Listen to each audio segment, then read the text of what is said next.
ইয়া রহিম।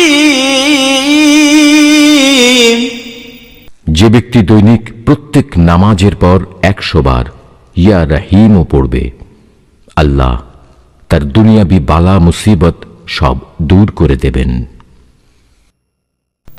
ইয়া মালিক।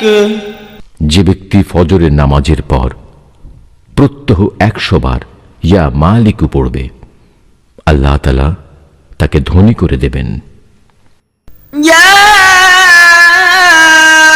কুদ্দুস। যে ব্যক্তি প্রত্যহ সূর্যাস্তের সময় এই নামটি 100 বার পাঠ করবে, আল্লাহ তার মনের বিদ্বেষ দূর করে দেবেন।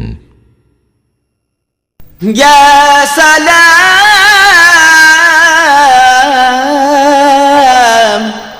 যে ব্যক্তি বেশি বেশি এই নাম পাঠ করবে, আল্লাহ তাকে সকল প্রকার বালা মুসিবত থেকে বাঁচিয়ে রাখবেন।